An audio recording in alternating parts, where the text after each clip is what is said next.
So the long story short of this is that there's a lot of laws in California and all over the country really that like necessitate a lengthy community input process for lots of types of development, lots of public infrastructure projects. And one of these in California is CEQA, the California Environmental Quality Act.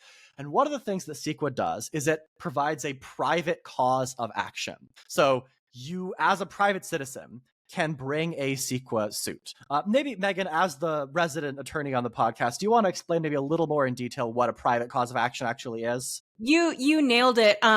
It is generally accepted that there are some reasons in common law, just like law that we inherited from England. There's a bunch of reasons you can sue somebody, the standard, personal injury, tort contract, whatever. But under a lot of circumstances, you need the law to give you that affirmative right to start a civil suit against an individual. And generally speaking, you also need to show that you personally or a group that you are a member of is being harmed in some way. So CEQA creates that nexus for harm. I believe, I'm not a CEQA expert at all, but CEQA gives you the opportunity as a person who lives in the neighborhood, for example, to say, this is the only open air space where we can get sunlight coming into our buildings. So we don't want you to put up another building on what is currently a parking lot, etc., because that will negatively impact the current residents. Yeah, basically. So CEQA offers this private cause of action where you don't have to wait for the state or some authority to come in and say you're in violation of this environmental law.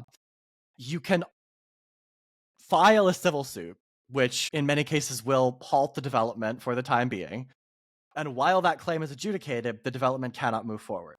And the thing is that's not like valence neutral, right? While you are waiting to continue like developing the project, whatever it is, whether it's affordable housing, whether it's normal housing, whether it's commercial or what have you, right? While you're waiting for that, you have to be dealing with financing from like Yes. banks and financial institutions. There's carrying costs involved. You have to like figure out, are you still paying like laborers or are they just sort of, like in limbo for a while?